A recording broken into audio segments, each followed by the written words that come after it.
Dor de uma falta.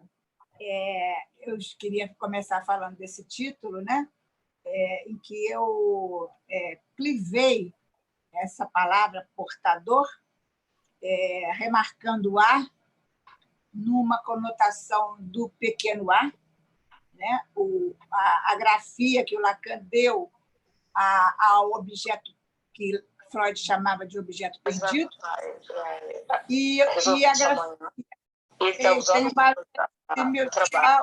Liga o telefone, desliga. Ok. Então, eu peço para as pessoas que não estão falando desligarem, por favor, para não haver essas interrupções. Bom, enfim. Então, o Lacan, essa grafia, né, do objeto pequeno A, que veio, de certa forma, revolucionar, né, essa retomada do Lacan na teoria freudiana. Bom, eu vou começar falando hoje do que eu chamei uma volta ao nonsense. A nonsense, o sem sentido. Não sem sentido, porque ainda está sem sentido, nós vamos dar sentido, mas ao sem sentido radical, aquilo que é impossível de ser abordado pelo sentido.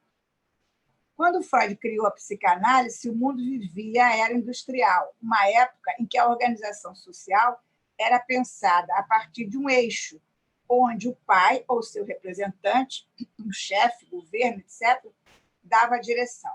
Os laços sociais obedeciam um modelo piramidal de complementariedade vertical, em cujo ápice ficava o pai, como síntese do sentido e saber absolutos.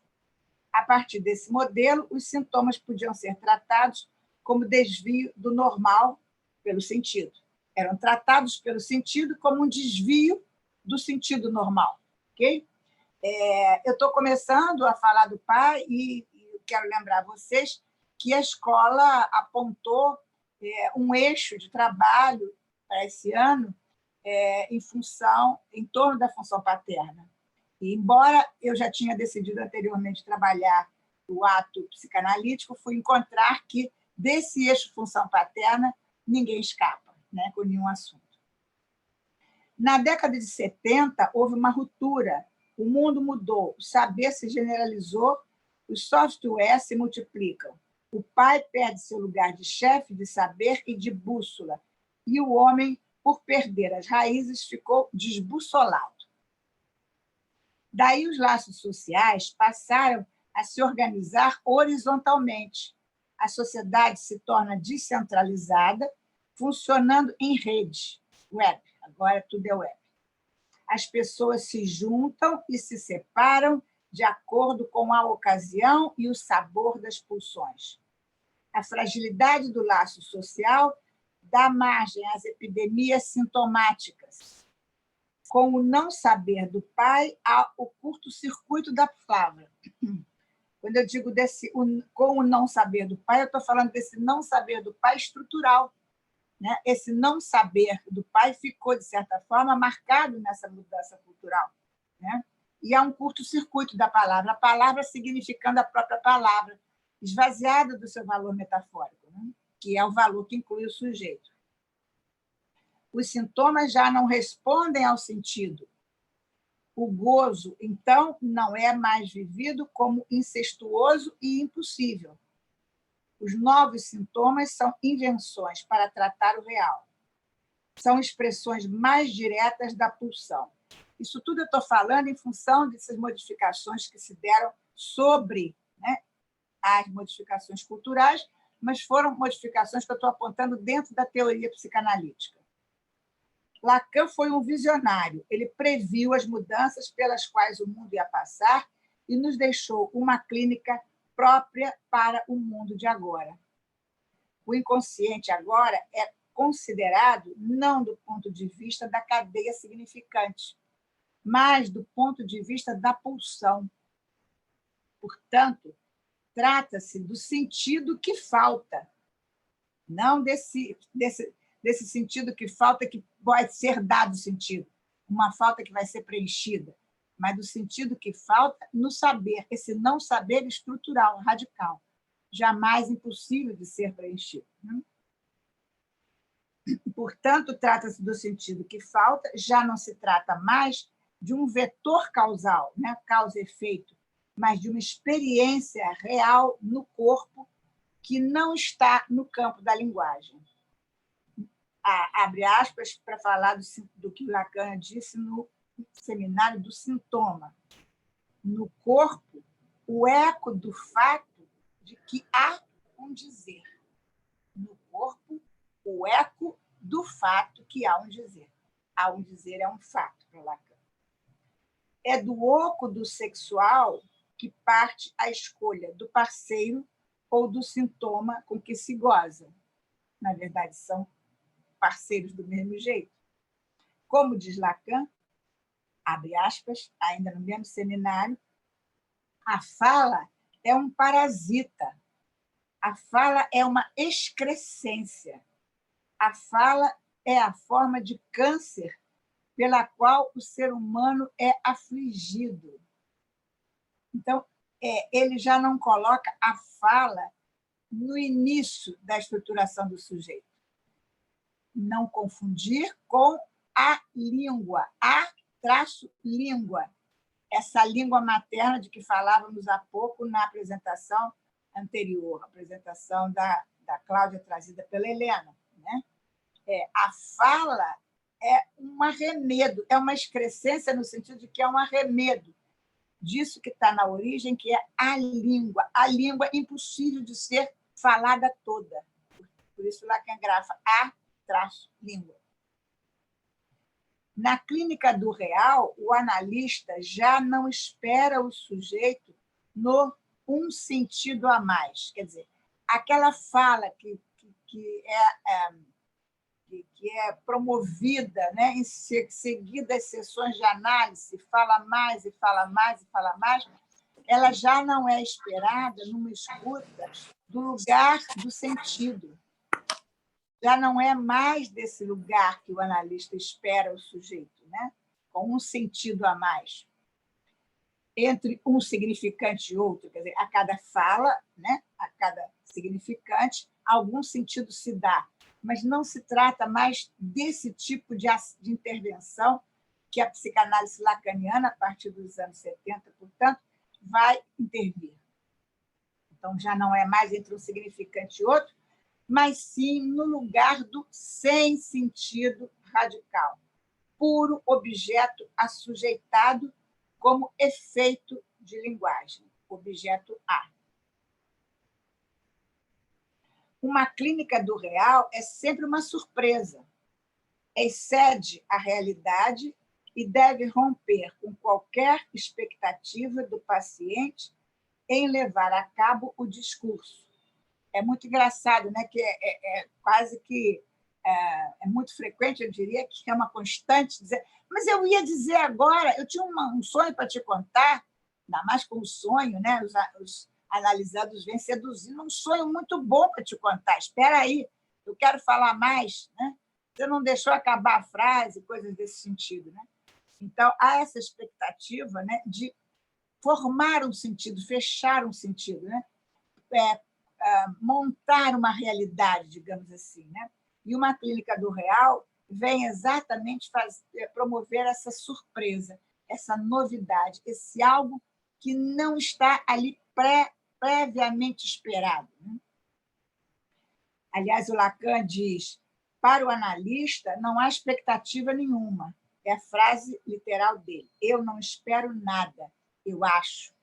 Acho não é no sentido de eu penso, não, viu, gente? Traduzido do francês, o eu acho é eu encontro. Eu não espero nada, eu encontro. Ou seja, eu sou surpreendido pelo encontro. Não confundam com eu acho, como a gente usa em português. Eu acho que isso é bonito, eu acho que está certo, eu acho que está errado. Não é da doxia que se trata. É o achado no sentido do surpreendente.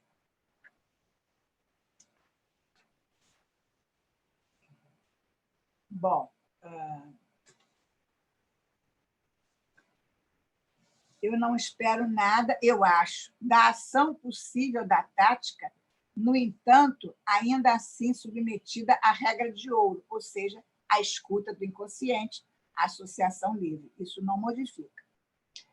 A presença do analista é o que sustenta o analista no ponto de convergência dos campos da política, da tática e na estratégia, na condução de uma análise. Eu aí remeto vocês à leitura do Direção da Cura e os Princípios do Seu Poder, onde ele fala na terceira página, se não me engano, desse capítulo, desse texto, ele fala, né, dessas três. Ele trabalha a liberdade, até onde vai a liberdade do analista, né, nesses três aspectos, na política, na tática e na estratégia. É interessante vocês verem lá, mas eu volto ainda a isso num outro momento. No Seminário da Transferência, Lacan diz que a posição do analista trata, eu vou abrir aspas agora, daquilo que está no coração da resposta que o analista deve dar para dar conta do poder da transferência. Eu vou voltar a isso. A posição do analista, e eu vou adiantar um pouco, a posição do analista para Lacan não diz respeito a uma postura na sua fala, ou na sua apresentação, ou no seu olhar, ou na sua maneira de escutar. Ele fala que a presença do analista tem a ver com o lugar que ele ocupa na transferência. Eu estou falando de uma maneira mais simples, mas vou voltar à frase textual do Lacan. A posição do analista trata daquilo que está no coração da resposta que o analista deve dar para dar conta do poder da transferência. Porque é a transferência, embora a transferência seja algo que vai ser dissolvido no correr de uma análise, né? Depois eu vou falar mais disso também, mas ela é condição sine qua non para haver uma análise, mas é para ser desmanchada nessa análise, é para ser dissolvida nessa análise. Essa posição, continua Lacan, eu a distingo dizendo que no próprio lugar que é o seu, o analista deve se ausentar de todo ideal do analista. Quer dizer, quando o analista achar e pensar que ele está no seu lugar, que ali sim ele está no seu lugar, ferrou. Não é disso que se trata. Ele diz que é quando esse lugar do analista é algo que vai convocá-lo na transferência. Ele é puxado para esse lugar. E não é um lugar que ele se veja idealizadamente, que ele se sinta confortável, digamos assim, ou mais ou menos confortável. Confortável de todo nunca é. No Seminário 11, os 4 conceitos fundamentais da psicanálise, Lacan afirma que a presença do analista é ela própria uma manifestação do inconsciente. Olha só como eu estou tentando trabalhar essa questão da presença do analista pela via da transferência, pela via da estrutura, e não tem nada a ver com presença física, nem com presença de voz, nem com presença de imagem, né? Nem com presença de intervenção. Não é disso. Então, repetindo, a presença do analista é ela própria uma manifestação do inconsciente. Ela é o inconsciente. Tal formulação não é sem consequências para se pensar a dinâmica de uma análise e as possibilidades de atuação do psicanalista. Para haver uma análise, não basta que haja uma pessoa que atenda pacientes. É necessário que o analista exerça uma função, e função no sentido matemático. Aquele xizinho, aquela letrinha que fica do lado de fora dos parênteses, né? Como é que chama isso? Já não sei mais, da equação, mas ela ficando do lado de fora, ela modifica essa equação. Ela tem ação sobre essa equação a partir do momento que ela fica do lado de fora. E, geralmente, ela é representada pela letra X, que, na matemática, é sinal de enigma, né? De incógnita na matemática. Para haver uma análise, eu já falei disso, né? Necessário, nesse sentido, a presença do analista não está associado meramente à presença física no ambiente, mas sim à sua operação diante das formações do inconsciente de quem ele se propôs a escutar. O corpo do analista não deixa de ser suporte inicial para o estabelecimento da transferência. E aí é uma coisa que eu venho pensando, vocês sabem que eu venho estudando, que o meu seminário do ano passado foi sobre isso, mas isso ainda não me abandonou, que é a questão do atendimento online, né? E que eu já ouvi alguns colegas falarem, e eu mesmo corroboro dessa experiência, que no início dos atendimentos, quando um paciente nos procura, a importância do atendimento presencial, né? Então, esse ponto, esse estabelecimento da transferência inicial, constitui o que Lacan chama de transferência imaginária.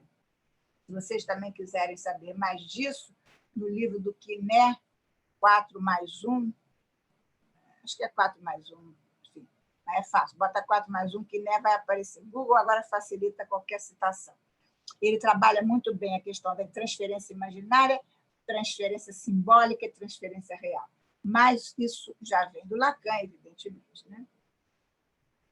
Ele diz que, nesse momento da constituição da transferência imaginária, onde a presença física, às vezes, é fundamental, é aí que é capturado pela transferência que o analisante estabelece, porque muitas vezes é em relação a traços do corpo do analista. Ele joga, né, no corpo do analista determinados traços, né, que lhe marcaram inconscientemente. Não à toa, como vimos, Lacan aponta que a estética física do analista pode entrar no lugar de um ideal pelo analisante, tendo algo de prestígio associado a ela. Quando eu digo de prestígio, não estou associando isso ao bem vestido ou ao mal vestido, mas, às vezes, a coisa assim, ele é um cara mais descolado, ou é mais elegante, ou está sempre arrumado formalmente, ou está de bermuda e chinelo. Isso não faz a mínima diferença. O que interessa é o que o analisando vai fazer com isso. Ele vai te tomar do jeito da fantasia dele. Ele não vai te tomar como ele é. Ele pode achar que chinelo e calça jeans desbotada é a elegância do mundo. Então, não há como, né, você atender aos ideais de aparência do analista, como os hipianos faziam. Eu sou do tempo, já em análise, nos anos 70, década de 70, 80, que o analista homem tinha que atender de terno, né? De terno, podia estar sem gravata, mas de terno.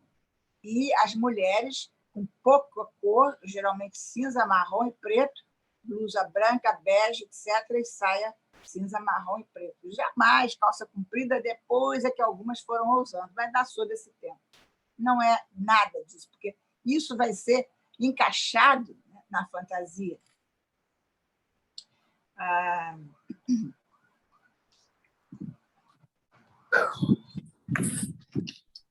No entanto, um ideal. No entanto, conforme o analista intervém, e em termos lógicos, a análise avança, o corpo do analista pode sair de cena, visando a emergência da transferência, aí já a transferência simbólica, né? Que já é em relação às intervenções do analista, à própria escuta do analista. Porque, quando a gente fala de transferência simbólica, não está se referindo apenas aos momentos em que o analista fala, aos significantes do analista, mas aos significantes que são escutados, aos próprios significantes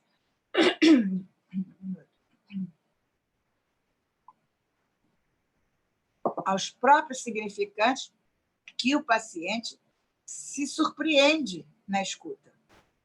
Porque não é só o analista que escuta, né? Ele escuta no sentido de uma reserva. Eu diria que o analista é uma reserva de escuta para que essa escuta vá né, cada vez mais sendo feita pelo próprio analisando. Então, aí é a tal da transferência simbólica, que é com os significantes que surgem, né, que pululam, né, naquelas sessões, naquele ambiente. Nela, na maioria dos casos, o corpo do analista se converte em voz e presença, ponto que pode ser reforçado justamente pelo uso do divã.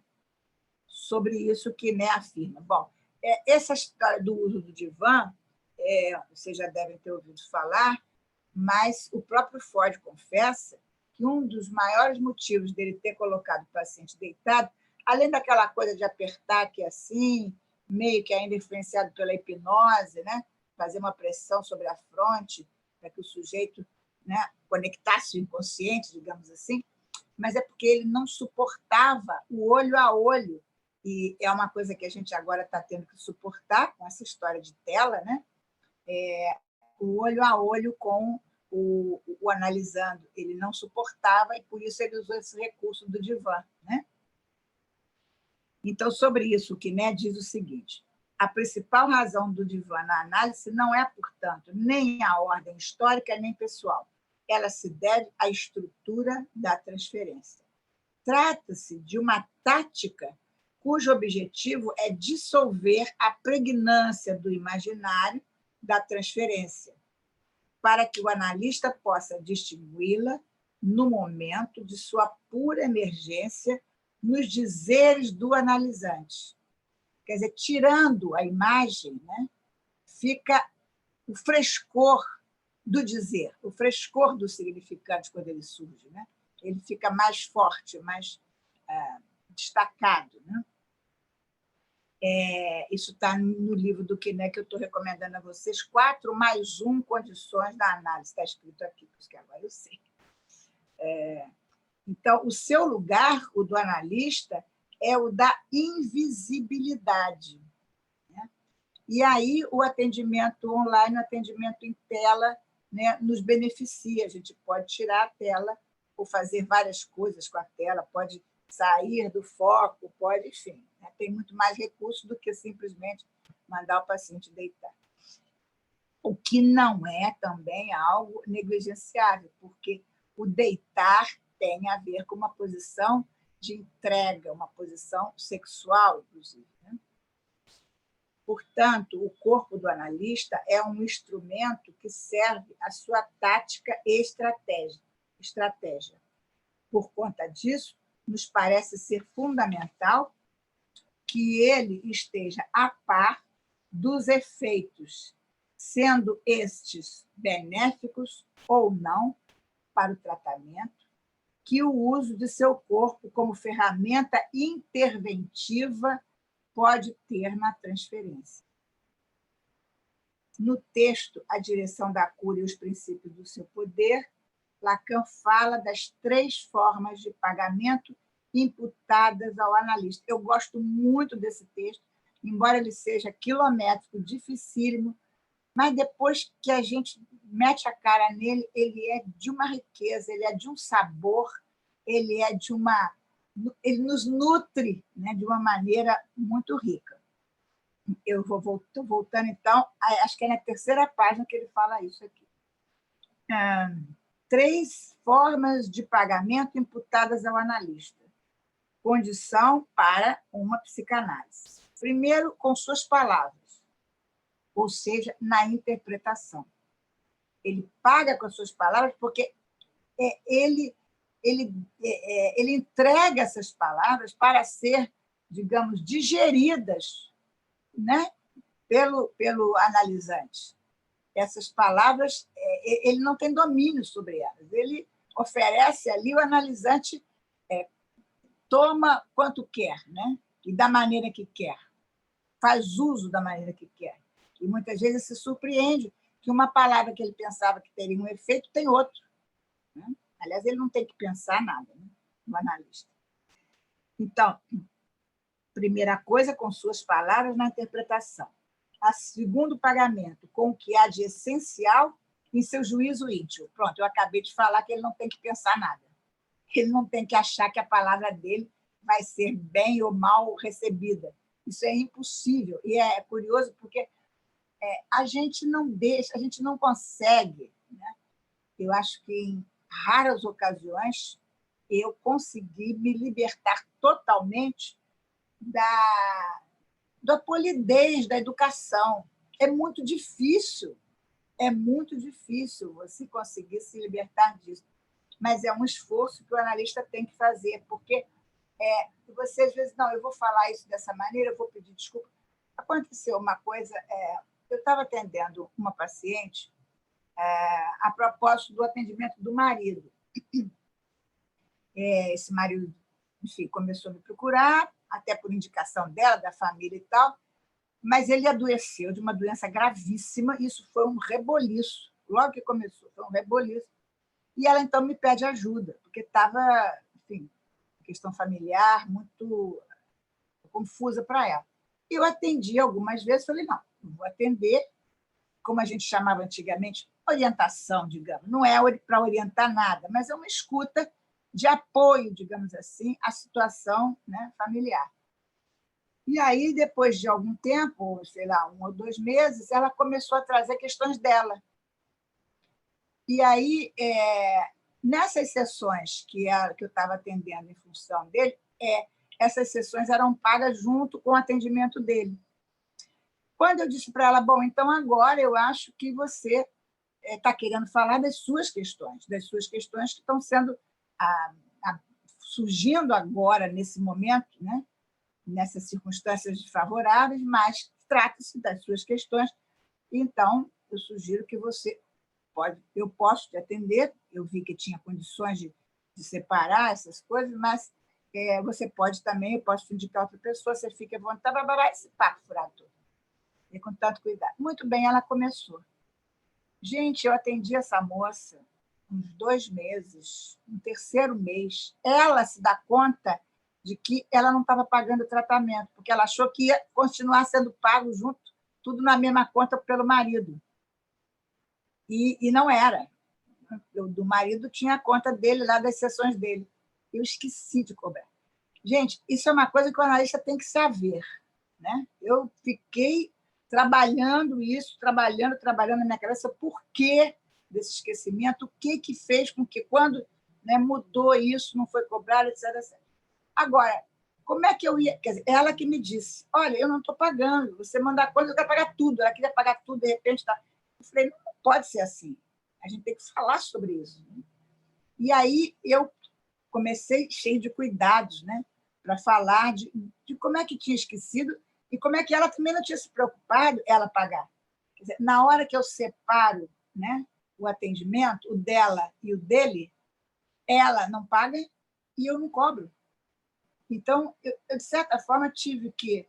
Olha como eu me senti muita dificuldade de dizer que eu tinha culpa no cartório.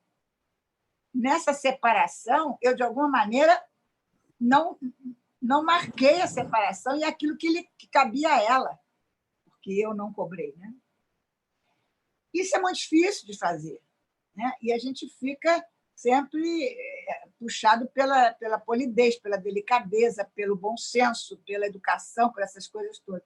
Mas não adianta. Eu me surpreendi terrivelmente da maneira como ela tratou a questão.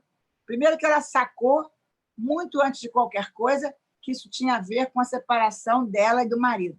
Ela sacou logo, embora negando, dizendo, não, é tudo a mesma conta, não sei o que. Mas ela sacou logo. Eu ia achar que ela teria muita dificuldade de ver isso.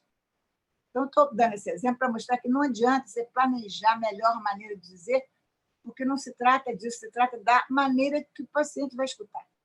Né? E essa melhor maneira é a dele. Bom, eu contei esse caso, deixa eu ver aqui.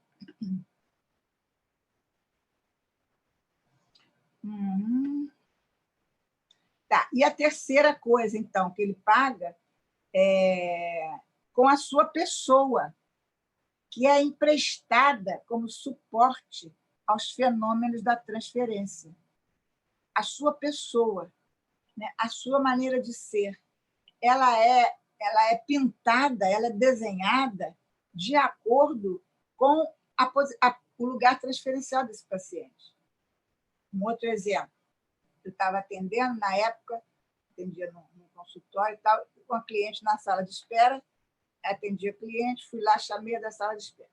A cliente que eu estava atendendo, quando entrou, disse assim: ai, você está com a cara tão abatida hoje, o que houve? Você está triste? Falei nada, botei ela para falar, ela saiu, chama a paciente da sala de espera: nossa, você está bonitona hoje, está bem disposta, onde é que você vai? Quer dizer, você vê que aquilo que é, né, essa pessoa do analista é emprestada para o paciente fazer o que quer com ela. Né? Então, são pagamentos do analista. Nós acrescentamos, eu acrescentaria aí o corpo do psicanalista, que se faz presente sobre tomadas distintas. De início, seja em presença física ou virtual, de início é tomado como suporte imaginário da transferência. Passando ao divã, ou à tela, enfim, não tomar o divã, o corpo se reduziria à voz. Então, o analista está pagando primeiro com o corpo, depois com a voz. Na fala ou no silêncio, porque é simbólico do mesmo jeito. Podendo ainda comparecer pontualmente no manejo da transferência como um corte real. O corpo do analista, tanto na tela quanto na presença, né? Ele pode ser tomado também como um corte real. Pacientes, às vezes, que dizem: eu estou falando isso para você, eu não sei se você vai contar para alguém, não sei se você vai anotar. Né? Quer dizer, aquela presença do analista como alguma coisa que pode afetá-lo, né? Radicalmente. Né? Você está querendo que eu diga tal coisa? A gente ouve muito isso. Né? Eu não falei absolutamente. Eu já sei o que você vai dizer. Acho que todos aqui já ouviram isso nas suas clínicas. Se algum traço comum é possível marcar na situação daqueles que recorrem à nossa clínica, é a aspiração à felicidade. Isso eu acho que é comum a todos. Como um direito que lhe está assegurado por um milagre, uma promessa. Constituir-se como garante de que o sujeito possa, de qualquer maneira, encontrar seu bem, mesmo na análise, é uma espécie de trapaça. Quando eu estou dizendo que é uma espécie de trapaça, estou tirando isso do Lacan, no Seminário da Transferência, ele mesmo diz, e não é uma trapaça que ele está condenando, não. De alguma maneira, você não diz para o paciente que ele vai ficar bom, você não diz que ele vai ficar feliz, que ele vai se casar, que ele vai ficar rico, etc, etc. Mas você se empresta a isso. Se o paciente quiser pendurar, né, em você, não, você é uma pessoa bem-sucedida, você é uma pessoa muito culta, então eu vou ter sucesso na minha profissão, eu vou, enfim. Essa questão que passa batido do pagamento. Ai, Joselita, vamos falar disso depois melhor. Eu já estou terminando e vou abrir para vocês.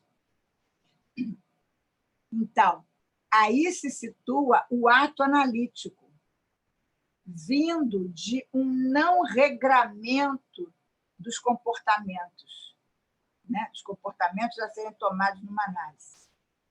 O ato analítico ele não é regulável. Como a análise, a psicanálise não é regulamentável, não é regulável, o ato analítico ele é surpresa, ele é novidade, tanto para o analista quanto para o analisante, quanto para o analista. Tanto faz, né?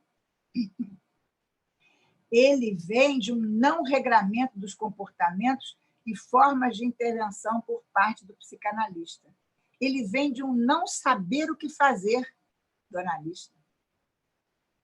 Por isso é que o Freud, eu não sei onde é o Freud que diz isso. Não vou lembrar. Freud, então, leituras já antigas, mas ele diz mais ou menos, ou algum tradutor dele, que o saber do analista ele senta em cima, fica debaixo da bunda.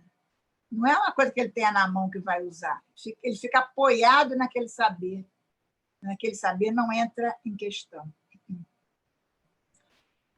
Então, para Lacan, esse ato seria norteado pela ética da psicanálise, que a gente tanto fala nessa ética, mas a gente tem que falar muito mais,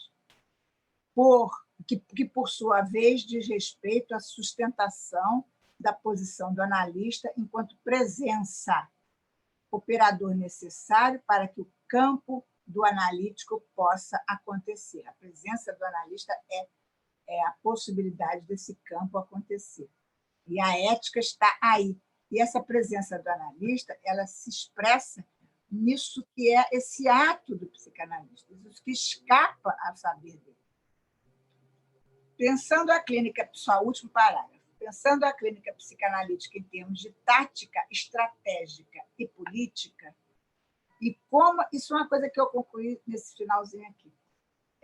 Pensando, então, em termos de tática, estratégica e política, e como a sustentação de uma discursividade, que uma análise é de sustentação de discursividade, temos que concluir aí o corpo do analista como um instrumento tático e estratégico no exercício ético da clínica psicanalítica.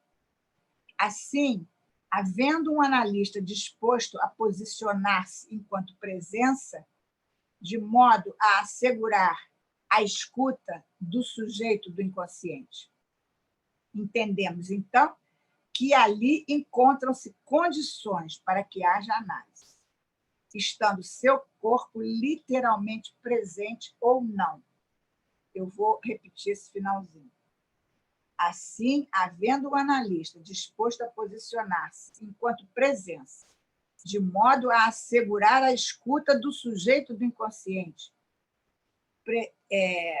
entendemos que ali encontram-se as condições para que haja análise, estando seu corpo literalmente presente ou não.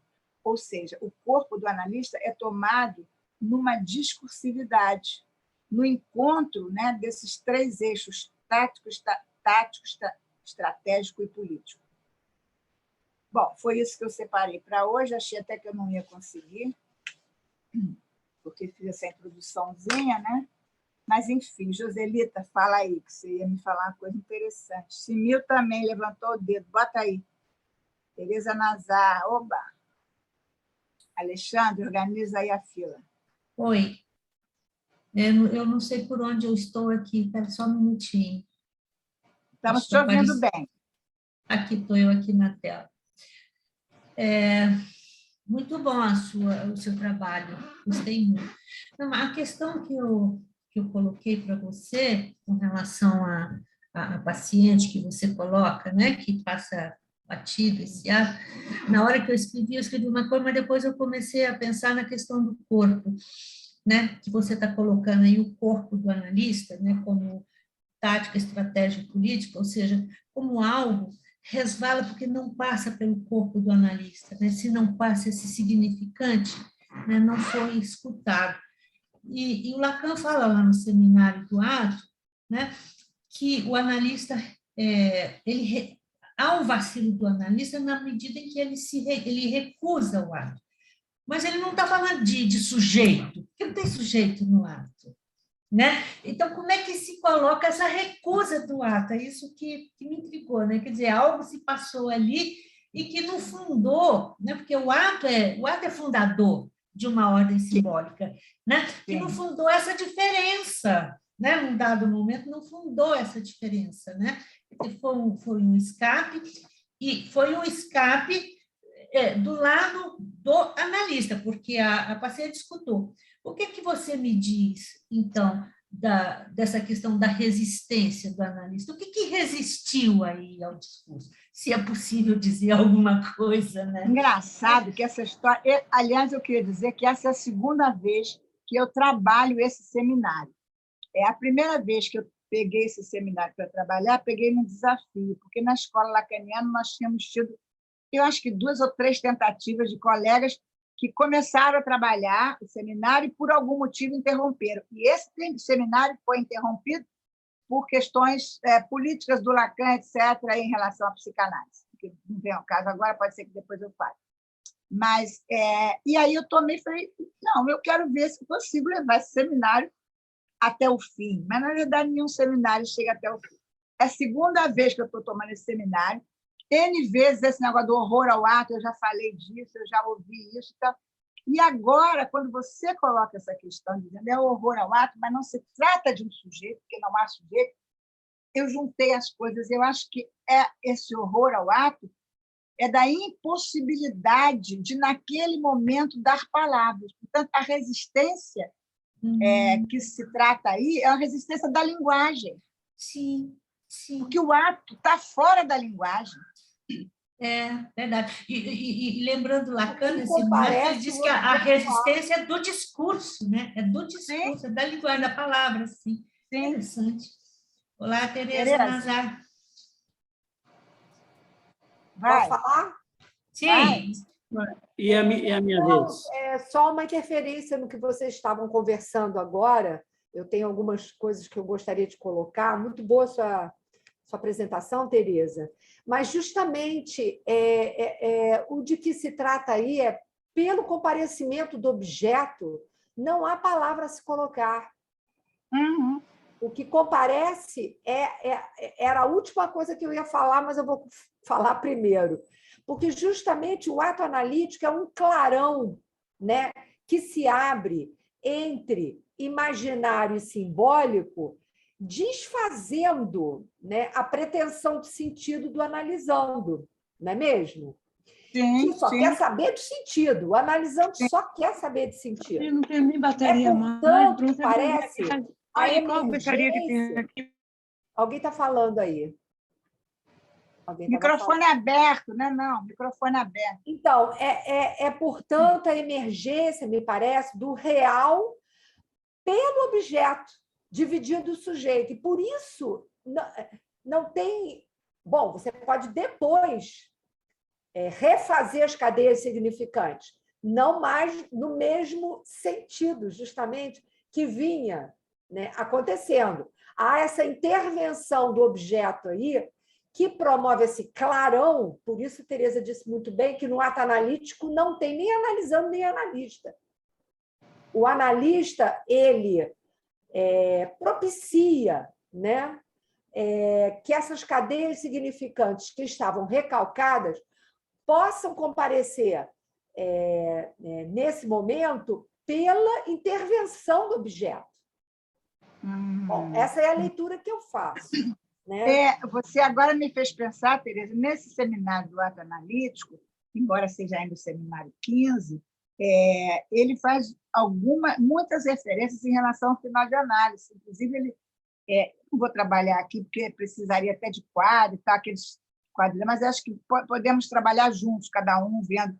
Ele faz todo aquele quadrângulo, né, onde ele descreve o movimento de uma análise até o final de análise, que é a identificação do sujeito com o ato.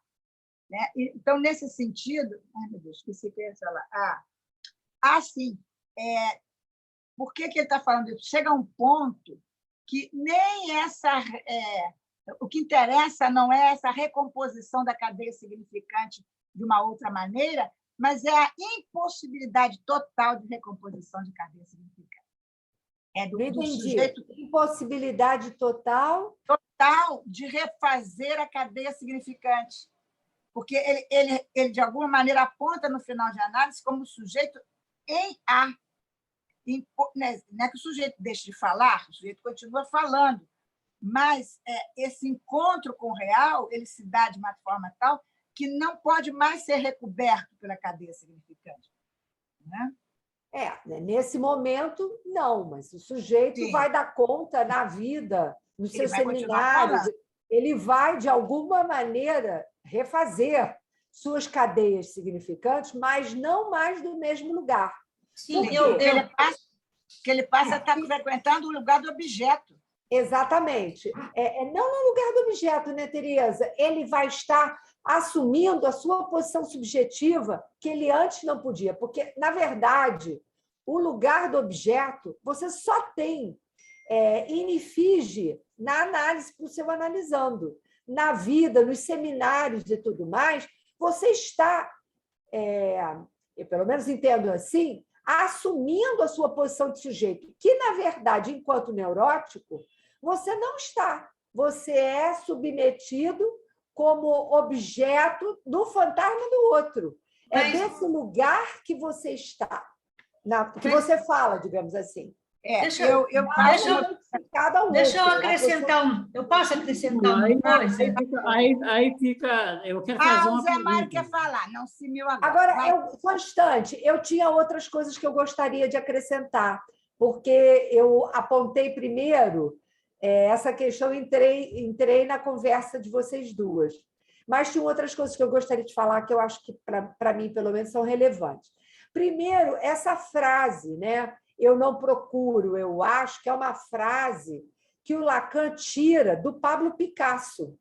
Quando alguém pergunta para ele que trabalhou com os surrealistas, estava no ambiente dos surrealistas, e o Lacan frequentava essas reuniões, né? E o Picasso ele é interrogado, não sei se por um jornalista, o que foi. Como é que você, né, encontra... Não, como é que você elege os objetos, né, para você... Onde é que você acha a sua inspiração? E aí ele diz assim, eu não acho, eu não procuro, eu acho. Eu não procuro nas coisas, eu simplesmente acho. E o Lacan vai explorar essa frase no sentido de que o que se acha é esse lugar do vazio do objeto. Sim. É isso Sim. que a análise, de fato, busca cernir na experiência analítica. O ato analítico tem a ver com esse lugar do objeto, né? Sim, e você fala da posição do analista, que é interessante, você traz essa posição do analista a partir, se eu entendi bem, você recortou e desenvolveu a partir do direção do tratamento, e é interessante que nesse seminário o Lacan vai dizer que a posição do analista é, na verdade, antecipatória àquilo que se espera que o sujeito chegue a reconhecer, inclusive para que uma análise comece, que é o lugar do inconsciente, reconhecer esse lugar da outra cena. Sim. Eu acho que a intervenção, ou as intervenções do analista, partem desse lugar, desse saber em instância, né, do inconsciente. E, por último, Tereza, eu acho que tem a ver com essa questão da transferência imaginária, simbólica e real, é porque o Freud, né, ele vai dizer que a transferência é a atualização da realidade do inconsciente. E isso, pelo menos na minha compreensão, quando ele diz o que é essa realidade do inconsciente, são exatamente, pelo menos eu entendo assim, essas três vertentes onde ele pode se apresentar. E, por último, é essa vertente do real. E não é à toa que ele fala que uma análise começa por uma identificação imaginária, porque o sujeito repete, há uma repetição que se intromete na situação da transferência, embora transferência e repetição não sejam a mesma coisa, a análise ela propicia a questão da repetição, no sentido de que você começa revisitando todos os lugares da sua constituição subjetiva. Eu vejo essa questão da realidade inconsciente na cena fantasmática, com seus aspectos real, simbólico e imaginário. Também você pode entender por esse viés, que, aliás, é o que inaugura a situação transferencial, né? Bom, era isso. Sinil, e depois a Gigelita queria acrescentar alguma coisa. Eu queria... primeiro, Tereza Meloni, eu fiquei surpreendido porque você anunciou que vai trabalhar o ato analítico e começou pela direção da cura. Então, você, evidentemente, vai falar, provavelmente, nesse seminário seu, sobre a condução de uma análise.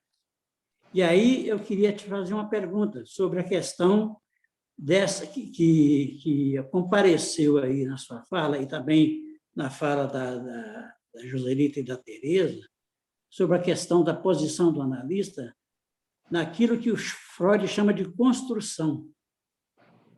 Porque, na verdade, o ato, quer dizer, como é que você vê, a pergunta é muito objetiva, como é que você vê a relação que você faz entre a ideia de construção do analista, que é aquilo que ele constrói antes de interpretar, né? Que eu leio assim, a construção do analista é isso. E, de alguma maneira, e o ato, porque o ato não tem sujeito, né? Não. O ato é um pulo no escuro. Você me permite? A pergunta é só essa. Quando você falou da construção, que trabalha em Freud e tal, eu não estou com essa noção, esse conceito fresco na cabeça, mas você desenvolveu mais, e eu penso que essa construção do analista, que, aliás, a Tereza, de alguma maneira, aponta também uma antecipação do analista. Exatamente. Ela como é que se diz? Tereza falou de antecipação, algo que fica, né, à mercê, esperando aquilo que vai se dar, como ela falou. Essa construção não é o analista que faz, não. Ela é feita pelo analisando pela via da transferência. Agora, só um detalhe, não sou eu que começo a trabalhar o ato pela direção da cura, não. O Lacan faz esse caminho, ele usa muito a direção da cura para trabalhar o ato. Não há como você trabalhar o ato.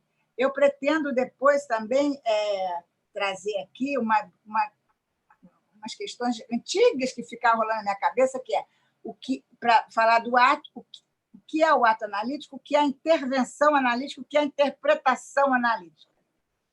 Exatamente. Natália? É esse que eu quero saber.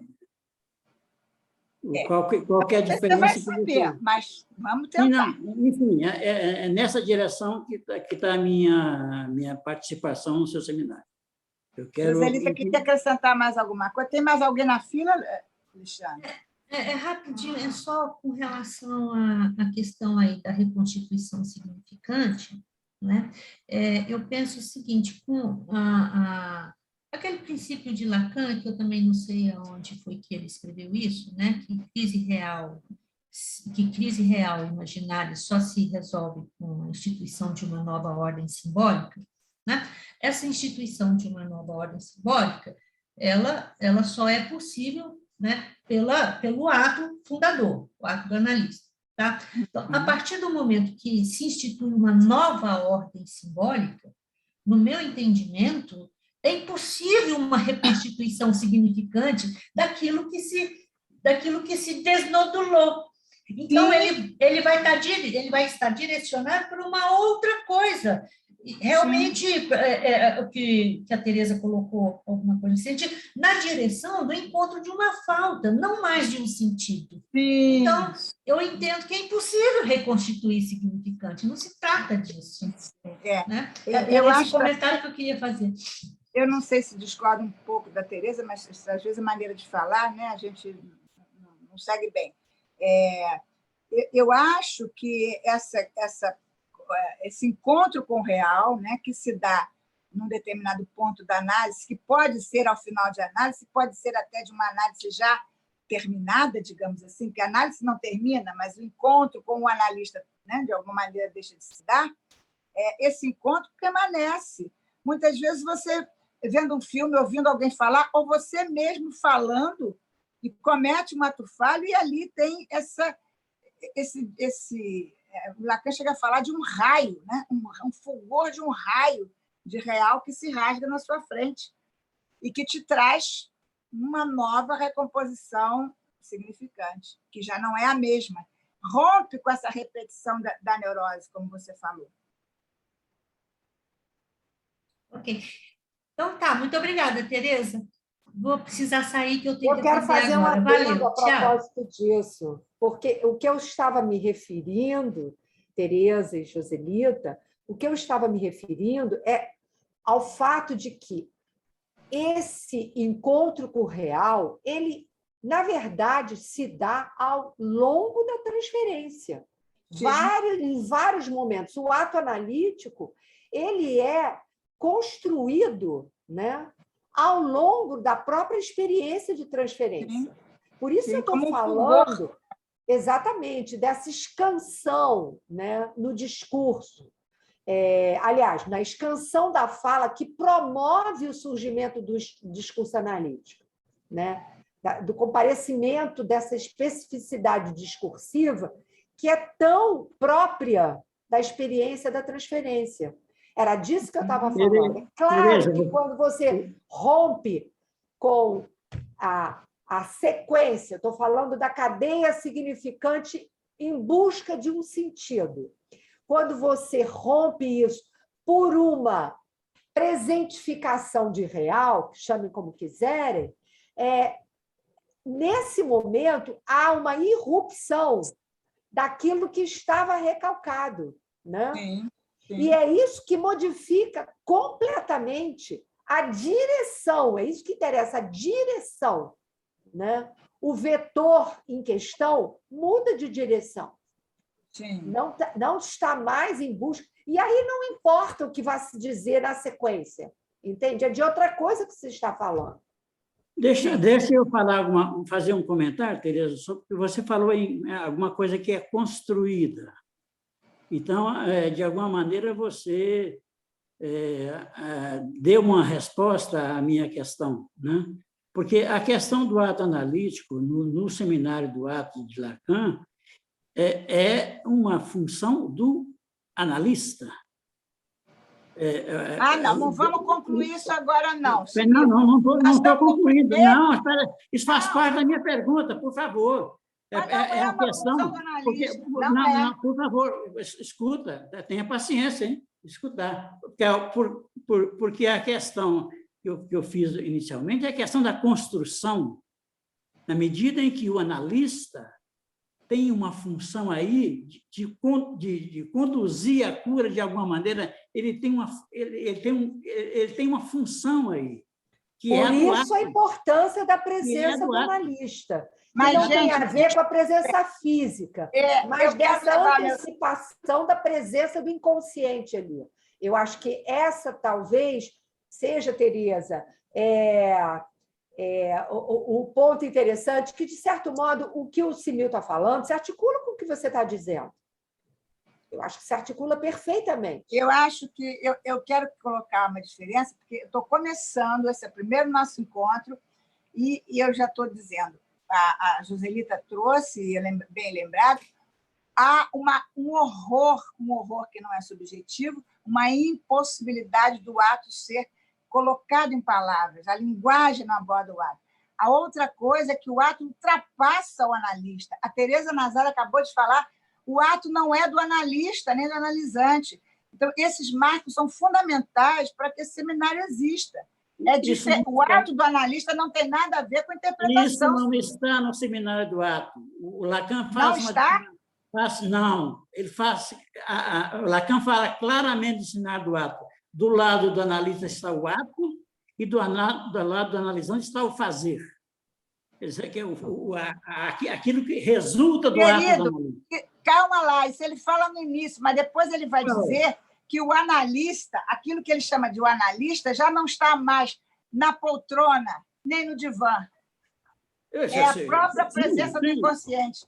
Entendeu? Ele fala isso, mas... deixa a gente evoluir mais no seminário e não vamos tentar concluir agora, porque é muito claro, o ato analítico ultrapassa o analista. A Tereza, inclusive, tocou nisso também. A Joselita também. Mas eu não estou concluindo nada. Não há mais analista e analisante. Não há mais analista e analisante no momento do ato. Isso é uma questão que você está falando. Vamos trabalhá-la. Eu quero ver isso no seminário do Lacan. Mas vamos com calma, não vamos concluir já. Vamos lá. É um semináriozinho osso duro de roer.